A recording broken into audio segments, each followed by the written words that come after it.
మాని ఇతడు ఒక దేవత అని చెప్పసాగిరి. Praise the Lord. Hallelujah. ഒറ്റ വാക്കാണ് ഈ രാത്രിയിൽ ഞാൻ പ്രസംഗത്തിനായിട്ട് എടുക്കുന്നത്. ఒక్క మాటను ఈ రాత్రి నేను ప్రసంగముగా తీసుకుంటున్నాను. ആ വാക്ക് അവർ കാത്തു నిన్ను എന്നുള്ള വാക്കാണ്. వారు కనిపెట్టుచుండిరి అనేటువంటి మాట. Praise the Lord. హల్లెలూయా.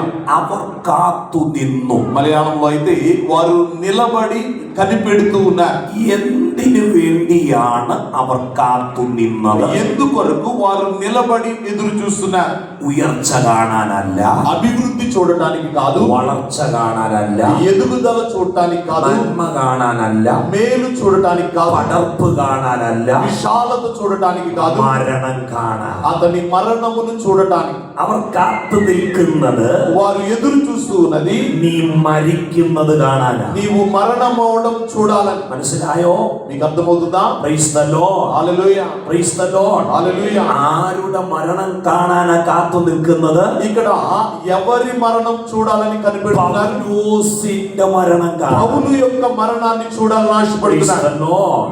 പൗലോസിനോടുള്ള ദൈവത്തിന്റെ വാഗ്ദത്തം, పౌలును గురించిన దేవుని వాగ్దానం, നീ എന്നെ കുറിച്ച് യെരൂശലേമിൽ സാക്ഷീകരിച്ചതുപോലെ నీవు నన్ను గురించి యెరూషలేములో సాక్ష్యం ఇచ్చిన రీతిగా റോമിലും സാക്ഷീകരിക്കും. రోమాలో కూడా సాక్ష్యం ఇవ్వాలి. Praise the Lord. Hallelujah. Hallelujah. హల్లెలూయా. ഇനി ഒന്നുകൂടെ പറയാം. ఇంకొంచెం మరొకసారి చెప్తున్నాను. ഈ വാഗ്ദത്തം പ്രാപിപ്പാൻ വേണ്ടി പൗലോസ് വ്യഗ്രത കൊള്ളുകയാണ്. ఈ యొక్క వాగ్దానం పొందుకోవడానికి పౌలు చాలా ఆతురపడుతున్నాడు. ഒന്നാം അധ്യായം നമ്മൾ അപ്പോസ്തല പ്രവൃത്തി പഠിക്കുമ്പോൾ అపోస్తలుల కార్యములు మొదటి అధ్యాయం మనం చదివితే കാത്തിരിക്കുന്ന ഒരു കൂട്ടരെ കാണാം. కనిపెట్టుకొనిచున్న ఒక గుంపు మనం చూస్తాం. എന്തിനു വേണ്ടി കാത്തിരിക്കുന്നു? వారు దేని కొరకు కనిపెడుతున్నారు? പരിശുദ്ധാത്മാവിന് വേണ്ടി കാത്തിരിക്കുക. పరిశుద్ధాత్మ కొరకు కనిపెడుతున్నారు. 28ാം അധ്യായത്തിൽ అయితే 28వ అధ్యాయంలో കാത്തു നിൽക്കുന്നത് వారు నిలబడి కనిపెడుతున్నది പതനം കാണാനാ.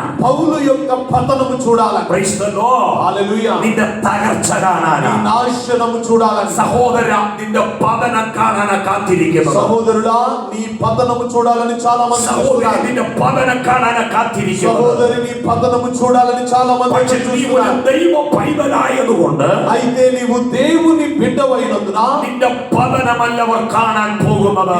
పతనము కాదు వారు చూడబోయేది. അവർ നിന്റെ ഉയർച്ച കാണാൻ వారు പോകുകയാണ്. నీ అభివృద్ధిని చూడబోతున్నారు. അവർ നിന്റെ മേന്മ കാണാൻ പോകുകയാണ്. వారు నీ యొక్క మేలును చూడబోతున్నారు. അത് വിശ്വസിക്കുന്നവർ ഇന്ന് രാത്രി ആമേൻ പറയട്ടെ. అటువంటి వారి రాత్రి ఆమేన్ చెబుదాం. Praise the Lord. హల్లెలూయా. ഒന്നാം അധ്യായത്തിൽ അവർ കാത്തിരിക്കുന്നത് പരിശുദ്ധാത്മാവിന് വേണ്ടിയാണ്. మొదటి అధ్యాయంలో వారు ఎదురు చూస్తున్నది పరిశుద్ధాత్మ కొరకు. ആമേൻ. പരിശുദ്ധാത്മാവ് എന്നിൽ വരണമെങ്കിൽ పరిశుద్ధాత్మ నాలోనికి రావాలంటే കോളം തികയണം. లెక్క పూర్తవ్వాలి. ആമേൻ. ఆమేన్. എന്നിൽ എന്തെങ്കിലും ഫില്ലാകണമെങ്കിൽ അത് ഫില്ലാക്കണം. నాలో ఏదైనా పూర్తి కావాలంటే, భర్తీ కావాలంటే అది భర్తీ అవ్వాలి. Praise the Lord. హల్లెలూయా. അവർ ഒന്നാം ദിവസം കാത്തിരുന്നിട്ട് പരിശുദ്ധാത്മാവ് വന്നില്ല. వారు మొదటి రోజు చూచారు, పరిశుద్ధాత్మ దిగి రాలేదు. 38ാമത്തെ ദിവസം കാത്തിരുന്നിട്ട് പരിശുദ്ധാത്മാവ് വന്നില്ല. 38వ దినమున ఎదురు చూస్తున్నారు, పరిశుద్ధాత్మ రాలేదు. 45ാമത്തെ ദിവസം കാത്തിരുന്നിട്ട് പരിശുദ്ധാത്മാവ് വന്നില്ല. 45వ రోజున కూడా పరిశుద్ధాత్మ దిగి రాలేదు. 45 ദിവസം കഴിഞ്ഞപ്പോൾ 45 దినముల తరువాత അവിടെ ഒരു തെരഞ്ഞെടുപ്പ് നടക്കുകയാണ്. అక్కడ ఒకరిని ఏర్పరచుకోవడం జరిగింది. ദൈവം തെരഞ്ഞെടുത്തത് 12 അപ്പോസ്തലന്മാരെയാണ്. యేసయ్య ఏర్పరచుకున్నది 12 మంది പക്ഷേ అపోస్తలులు. ഇപ്പോൾ 11 പേരേ ഉള്ളൂ. అయితే ఇప్పుడు 11 మందే ఉన్నారు. ഒരുവനില്ല.